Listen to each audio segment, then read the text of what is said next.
The Desert of Dreams.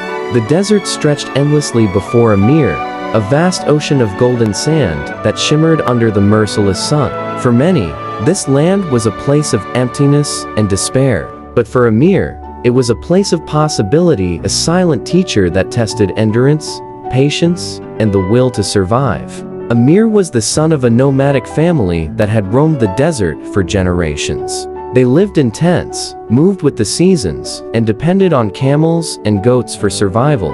Life was harsh, and most people around him had long accepted their fate, living and dying under the desert sun with nothing but sand to remember them by. But Amir dreamed differently.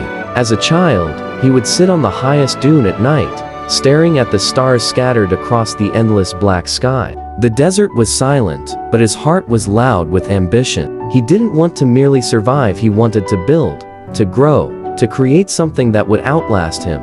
His father often told him, "The desert swallows dreams, Amir.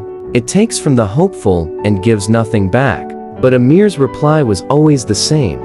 "Then I will give to the desert, until it learns to give back." The first Trilone summer, when the heat was at its fiercest, Amir decided to set out on a journey across the desert to reach the distant city of Zafir, a place spoken of in hushed tones among the nomads. They said Zafir was a city of gardens, fountains, and opportunities. To Amir, it wasn't just a city, it was proof that even the harshest deserts could bloom with life, if people had the courage to fight against impossibility. He packed little, a skin of water, few dates, and the determination carved deep within him.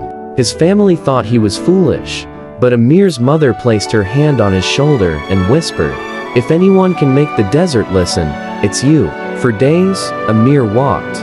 The scorching sun burned his back during the day, and the freezing winds chilled him at night. The sands shifted constantly, erasing his footprints, reminding him how easy it was to be forgotten here. His lips cracked, his water ran low, and the shadows of doubt began to creep into his mind. Maybe father was right, he thought one night, collapsing on a dune. Maybe the desert is stronger than me. But then, he lifted his eyes to the stars. They looked just as they did when he was a child, distant, eternal, and unshaken by the trials of time. Suddenly, Amir realized something.